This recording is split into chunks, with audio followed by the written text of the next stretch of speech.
Empezamos entonces esta gran noche con nuestro primer ponente, el doctor David Tejada Pardo. Doctor, si tiene ustedes tan amable.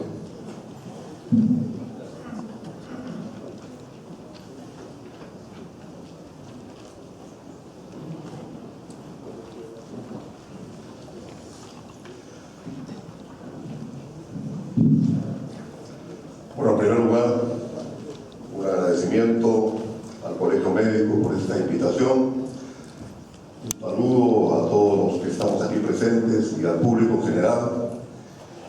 Y un entusiasmo por el evento y la línea que están siguiendo en el sentido de la convocatoria de este 9º Congreso Médico Nacional en circunstancias muy especiales para la salud pública del país. Circunstancia similar, aunque el resultado no llegó a concretarse, oportunidad similar, aunque su resultado positivo no logró concretarse, se dio hace 38 años cuando hubo una comisión de reforma de la salud que elaboró toda una propuesta, pero le tocó un cambio de gobierno y no se pudo implementar. Nunca se habían dado condiciones como esa oportunidad. Ahora hay una nueva oportunidad y esperemos que no se frustre, porque la primera fue frustrada hace 38 años. Era el tránsito de una fase, de la primera fase del gobierno militar a la segunda fase, y la propuesta se quedó en simplemente documento. Ahora no hay documento, hay 29 dispositivos legales. Y hay la voluntad política de hacer los cambios, por lo menos en el ámbito social y entre ellos en el ámbito de la salud. Entonces es una oportunidad que de ninguna manera puede ser desaprovechada. Pero así como hay elementos positivos que hay que tomar en cuenta, creo que si uno hace un análisis de contexto, sería absurdo no considerar que partimos de un contexto negativo de los últimos 20 años. Y quiero explicar a qué me refiero con eso. En los últimos 20 años, en el debate sanitario, se ha sufrido una derrota sin precedentes. Me refiero a la derrota de las concepciones salubristas, la derrota de las concepciones con enfoque de derechos y la entronización de un sentido común que sigue vigente, que no ha podido ser desmontado. Un sentido común que ha colocado la economía y la lógica económica en el centro de todo el análisis. Como alguien decía, refiriéndose a la sociedad, una cosa es que uno reconozca la importancia de la economía dentro de la sociedad, y otra cosa es que uno considere que la sociedad está dentro de la economía, lo cual es una distorsión. Bueno, yo quisiera partir de esa tesis porque creo que es un punto de partida que no puede ser soslayado. En los últimos 20 años se ha construido un discurso en el plano sanitario que ha hecho que por lo menos los 3 enfoques globales que deben articularse para observar los temas de salud y para hacer las propuestas se hayan modificado en sus relaciones. Yo lo voy a plantear de esta manera. ¿Puede pasar la siguiente, por favor? Teniendo como telón de fondo, porque ese es el telón de fondo estratégico, eso es lo que está en disputa en estos momentos y ha estado en disputa desde hace 20 años y ahora con mayor razón que hay una gran oportunidad de reforma, es esta disyuntiva. Lo ha dicho muy bien el Colegio Médico. La salud como negocio o la salud como derecho. Otra manera de ponerlo es la salud como mercancía o la salud gratuita y universal para todos, porque esa es la traducción de lo que esto significa. Esa es la disyuntiva que está en el fondo de todas las propuestas, de todos los proyectos sanitarios y los distintos modelos de reforma al interior de esos proyectos sanitarios. La siguiente, por favor. Yo quisiera compartir con ustedes una lectura distinta de los temas, pero que es muy ilustrativa para poder entender a lo que me estoy refiriendo. Simplificando, uno puede reconocer que hay tres principios ordenadores en el debate de lo que son los problemas de salud que han estado presentes en los últimos 30, 40 años, sobre todo en los últimos 20 años. El más antiguo de todos, el que predominó hasta por lo menos la década del 60 o del 70, es la lógica salubrista. Una mirada de la salud desde la salud pública, desde los salubristas. Esa lógica salubrista tuvo grandes aportes. Algunos siguen vigentes, otros demostraron ser insuficientes. Por ejemplo, partir de las necesidades de salud es un aporte. Es un aporte sobre todo ahora que se habla de demanda y no necesidades. Necesidades reales, que no siempre son las necesidades observadas, y mucho menos las necesidades que se expresan como demanda. La economía después distorsiona eso y restringe la visión y el análisis. Ahora habría que enriquecer esas necesidades con la idea del desarrollo de potencialidades, pero en fin, ese es otro tema. La lógica salubrista también aportó con la idea de los niveles de atención. Tiene que haber un sistema de servicios de salud que los distintos escalones de complejidad tienen que organizarse por niveles de atención. Niveles de atención que articulan diferentes niveles de complejidad. Y así tenemos primer nivel, segundo nivel, tercer nivel. La idea que ya no solamente son los hospitales, sino una red de servicios. Eso es un aporte de la salud pública fundamental. Lamentablemente, por mucho tiempo eso se vio desde una óptica netamente estatal, netamente centralista y netamente burocrática, y a partir de la crítica de eso es que se echó al niño con el agua sucia de la bañera. Porque una cosa son los problemas de burocratismo y centralismo y otra cosa son los aportes. Una cosa es limpiar el agua sucia y otra cosa es echar al niño con el agua sucia de la bañera. Cuando pensaba entrar en crisis la lógica salubrista tradicional, centralista, burocrática, que pensaba que se trataba de integrar todos los servicios públicos en uno solo, administrativista además, surge la atención primaria de salud.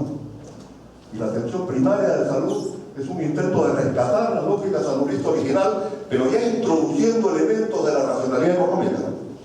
Porque la atención primaria fue una respuesta a los excesivos costos de la salud en los países desarrollados y a la imposibilidad de reproducir en los países dependientes y en las colonias que se independizaban el modelo costosísimo de los países desarrollados. Ese fue el intento de la atención primaria. Lo dice Mahler en sus primeras reuniones. Es decir, cómo hacer una propuesta para los países subdesarrollados, para los países dependientes. Reproducir el sistema central es imposible. Ese fue el intento de la atención primaria. Y tuvo que incorporar elementos de racionalidad económica y se convirtió en una estrategia de atención primaria. Hasta ese momento nadie cuestionaba que la salud tenía que ser universal, porque los salubristas siempre pensaron en la atención universal, integral. Y la atención primaria surgió con un lema que ahora ya se ha olvidado: salud para todos, no para algunos, y menos para pobres, ¿no? Salud para todos, salud integral para todos. O como dice mi padre, cuidado integral de salud para todos. Pero a raíz de la crisis del estado de bienestar, del estado desarrollista en nuestros países, vienen las políticas de estabilización del Fondo Monetario, del Banco Mundial, y se entroniza lo que yo llamo la racionalidad económica, pero distorsionada. Porque una cosa es introducir la racionalidad económica, que es necesaria, y otra cosa es entenderla como si fuera solamente mercado y como si solamente fuera problema de costos y de finanzas. Además, introducir la racionalidad económica como si la economía fuera solamente mercado, cuando el mercado es justamente el ejemplo de texto de donde hay las mayores fallas del mercado. La salud es el ejemplo de texto por excelencia donde el mercado falla. Si hay un ejemplo donde el mercado tiene fallas, es justamente en la salud. por una serie de consideraciones de tipo teórico, eso que no las voy a repetir acá, pero los economistas la saben. Pero sin embargo, se introduce la lógica, la racionalidad económica y se introduce la idea de mercado. Y eso coincide con una crisis financiera. Entonces, nos empiezan a introducir la idea de que hay que recuperar costos, por lo tanto se tiene que cobrar, y por lo tanto se tiene que, la salud se empieza a mercantilizar. Hablo de la atención de salud pública, empieza la mercantilización de la salud, mucho antes que ahora. La mercantilización de la salud empieza con la idea de la recuperación de costos. Inclusive hubo teóricos que decían que es mejor que la gente pague porque si no, no valora el servicio. Fíjense ustedes lo que decían. Y al final, así nos fueron introduciendo una cosa que ahora parece normal: cobrarle a la gente. Fíjense ustedes. Era simplemente para compensar los menores ingresos que tenía el Estado, y al final el Estado feliz porque se ahorraba eso y le empezó a cobrar a la gente. Ahora resulta que el problema es el pago de bolsillo, pero ahí empezó el pago de bolsillo con fuerza, ¿no es cierto? Pero a partir de eso empieza a plantearse el tema.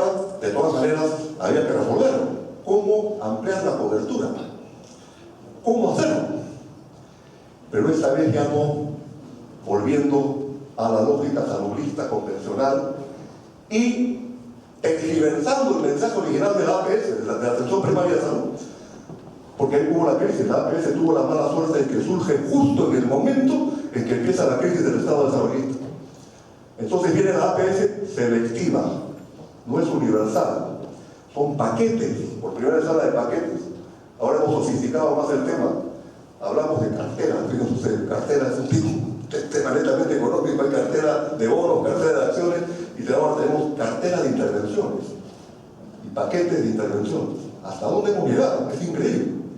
Pero en fin, entonces viene la idea de cómo introducir el mercado, y para eso se toma el ejemplo de Estados Unidos.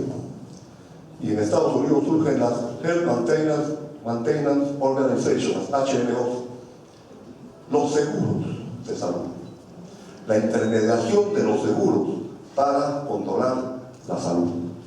Y viene la idea del aseguramiento, y quien se encarga de tropicalizar esa idea de los países centrales a nuestros países son un colombiano y un mexicano. Pluralismo estructurado, Julio Fred y Londoño. Son los que hacen después la reforma de Colombia, pero antes que había hecho la reforma de Chile, que era más abierta, privatizadora. ¿Cómo hablaban de seguros? Y ahí viene la idea de los seguros, pero no en el sentido del seguro social clásico, sino en el sentido del seguro privado. Porque el seguro social clásico se basa, por ejemplo, en un cálculo de financiamiento per cápita. Ahora resulta que la economía nos hace que calculemos enfermedad por enfermedad. Es un absurdo. 19.000 enfermedades vamos a calcular todo el tiempo. Es decir, es adecuar todo a la lógica privada, ni siquiera del seguro, porque hay también la concepción de la seguridad social, que no es lo mismo que el aseguramiento. Para mala suerte, no solamente entraba en crisis la APS selectiva, sino la seguridad social bismarckiana, porque el estado de bienestar entra en crisis y resulta que en nuestros países no es posible dar pleno empleo seguro, pleno empleo con derecho, como se dice, y surge la llamada informalidad, que en el fondo es el subempleo y el desempleo. El sistema no es capaz de absorber a la fuerza de trabajo en pleno empleo, y por lo tanto llegar a la universalidad por la vía bismarckiana es imposible. Entonces entra en crisis la seguridad social, pero la seguridad social no puede ser desmantelada, porque tiene su fuerza social de defensa, que son los propios asegurados.